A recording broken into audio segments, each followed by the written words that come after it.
আসসালামু আলাইকুম রহমতুল্লাহ বারাকাতু। আদাব ও শুভেচ্ছা প্রিয় দেশবাসী।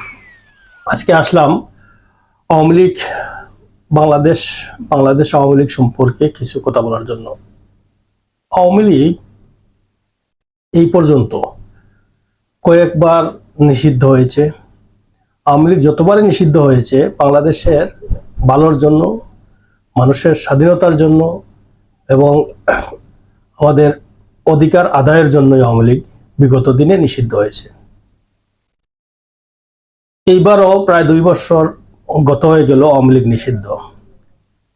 তো প্রশ্ন ওই জায়গায় না, প্রশ্ন হচ্ছে অন্য জায়গায়। একটা রাজনৈতিক দল বিএনপি নির্বাচনের আগে বা পরবর্তীতে বলল যে আওয়ামী লীগ এরা নিষিদ্ধ চায় না, কিন্তু এরাই এই দলটাকে কার্যক্রম নিষিদ্ধ করে সংসদে আইনও পাশ করলো। এখন আওয়ামী লীগ 23শে জুন প্রতিষ্ঠা বার্ষিকী করবে দল। এখন মন্ত্রী মিনিস্টাররা বলতেছে যে আওয়ামী লীগ নিষিদ্ধ দল, এটার প্রতিষ্ঠা বার্ষিকী হবে না, লাল অ্যালার্ট জারি করেছে।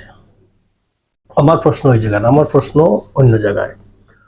আওয়ামী লীগ যে সন্ত্রাসী দল বা আওয়ামী লীগ যে মানুষ, দেশ এবং জাতির কোনো ক্ষতি করেছে, এই 2 বছর বিগত দিনে বাদ দেন, যেটা এই যে ইয়াং জেনারেশন যারা আছে এদের উদ্দেশ্যে বলতেছি, বিগত দিনের কথা ইতিহাস ওই বাদ দেন।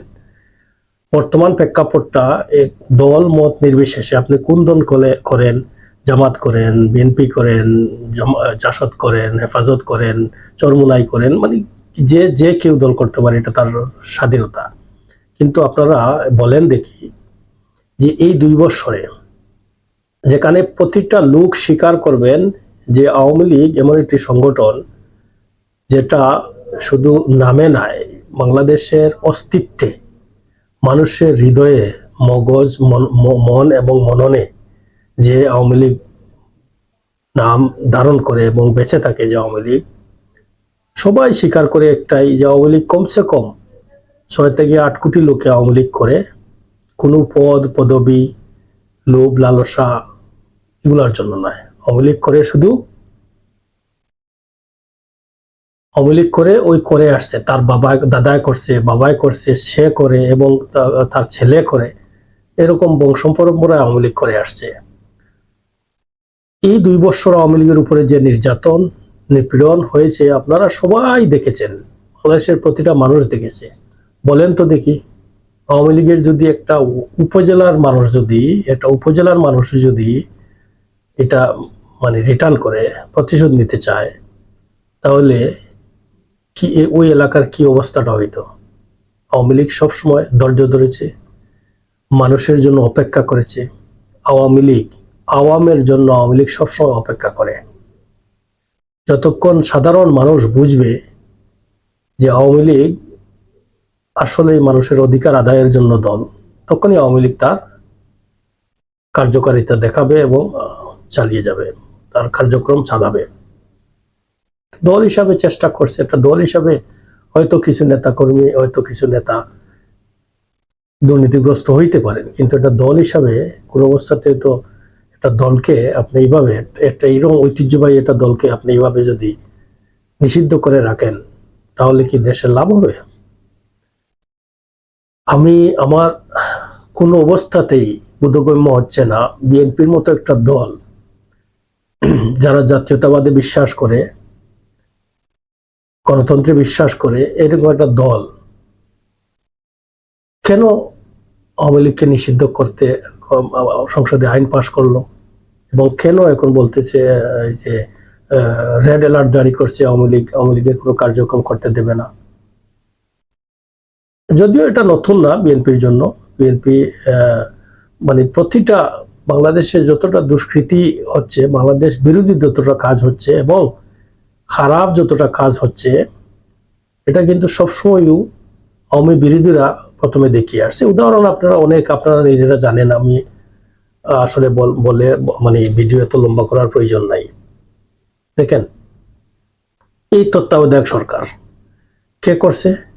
বিএনপি ওই রাস্তা দেখাইয়া দিছে। ওই মানে যতটা বাংলাদেশে খারাপ কাজ হয়েছে, দেখেন আপনারা হলফ করে বলেন দেখি, আওয়ামী লীগের কোনো খারাপ কাজের শুরুটা কি আওয়ামী লীগ করছে? অন্যরা শুরু করে, কিন্তু পরবর্তীতে তারা তারা নিজেরাই ভুক্তভোগী হয়। মনে রাখবেন, আওয়ামী লীগ ছিল, আছে, এবং বাংলাদেশ নাম যতদিন থাকবে আওয়ামী লীগ বাংলাদেশে থাকবে। আপনাদের কার্যক্রমটা এর জবাব প্রকৃতি দিবে, অবশ্যই দিবে। কালকে যদি, কারণ আপনাদের প্রপাগান্ডা এত মজবুত, এত শক্ত, যে মানুষে মানে এতভাবে বিভ্রান্ত করতে পারেন, যেটা আসলে অন্য কেউ পারে না। আওয়ামী লীগ তো পারেই না। আওয়ামী লীগ তো প্রচারের জন্যই মার খেয়ে গেল। প্রপাগান্ডা করে সত্য কোনোদিন আড়াল করা যায় না। আপনারা যেটা করতেছেন আজ, এটা আপনাদেরই জন্য কাল আপনাদের উপরে কালকে এটা বর্তাবে। তাই আসুন, এখনো সময় আছে। আমি মনে করি যে রিকনসিলিয়েশন করুন। প্রত্যেকটা দল, বিশেষ করে আওয়ামী লীগকে, জাতীয় পার্টিকে, এসব দলকে নিয়ে আপনারা বসুন। বাংলাদেশটা, শান্তিপ্রিয় বাংলাদেশটাকে শান্তির দিকে নিয়ে যান। বাংলাদেশের ভবিষ্যৎ যেভাবে যাইতেছে, এভাবে যদি চলতে থাকে, আর আওয়ামী লীগ যদি মাঠে নেমে যায়, তাহলে কি হতে পারে? বিগত দিনে কিছু জিনিস, ইতিহাস তো ভুলে যায়। এটাই তো সবথেকে বড় সমস্যা। মানুষ, ইতিহাসের সবথেকে বড় সমস্যা হচ্ছে মানুষ ইতিহাস ভুলে যায়। আমি মনে করি আগামী দিনের কথা চিন্তা করেন। বাংলাদেশের প্রতিটা মানুষ এই দেশের নাগরিক। হ্যাঁ, যে কেউ যদি দেশদ্রোহী হয়ে থাকে, যেমন যারা এই বাংলাদেশ জন্মলগ্নে থেকে দেশের বিরোধিতা করতেছে এবং আজও করতেছে, এরা যদিও বাংলাদেশের হাওয়া বাতাসে বড় হচ্ছে, কিন্তু এদেরকে বাংলাদেশি বলা যাবে না।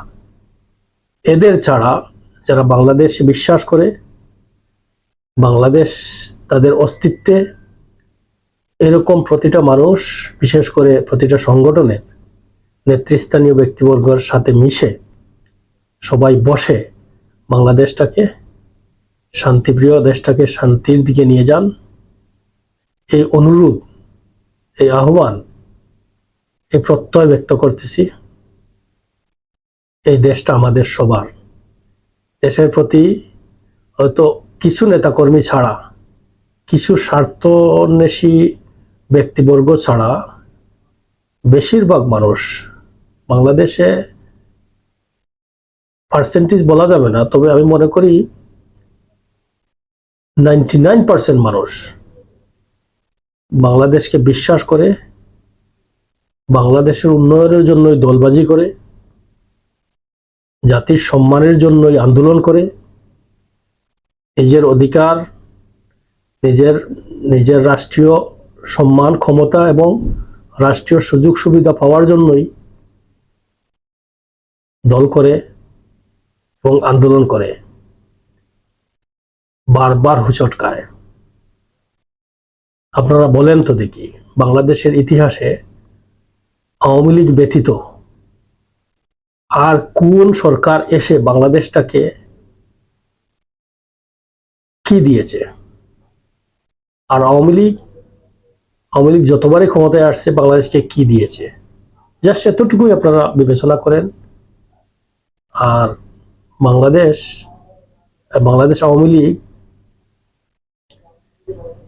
নির্যাতিত হওয়ার পরেও কতটুকু, কত কাল, কত দিন, কিভাবে দেশের মানুষ এবং দেশের সম্পদকে নষ্ট না করার জন্য ধৈর্য ধরেছে, এটাও ইতিহাস পর্যালোচনা করলে আপনারা সবাই দেখতে পারবেন, বুঝতে পারবেন।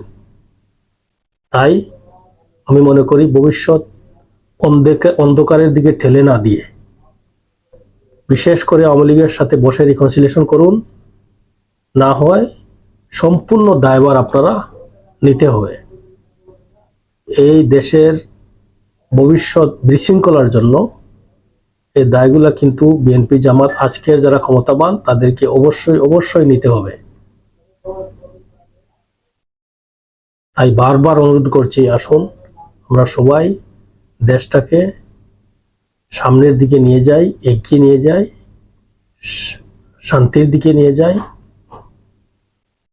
যদি উশৃঙ্খলা হয়, দেশের যদি কাওয়াস সৃষ্টি হয়, তাহলে আপনিও শান্তিতে থাকতে পারবেন না। এটা প্রতিটা ব্যক্তি বিশ্বাস করেন, বুঝেন। যদি তাই বুঝেন, তাহলে অবশ্যই অবশ্যই আওয়ামী লীগের মতো সংগঠনকে স্পেস দিতে হবে। যদি আপনারা না দেন, আওয়ামী লীগ তার নিজের মতো করে যদি স্পেস নিতে চায়, তাহলে কি হতে পারে দেশে, একটু ভেবেচিন্তে সিদ্ধান্ত নিয়েন। সবাই ভালো থাকুন। জয় বাংলা, জয় বঙ্গবন্ধু।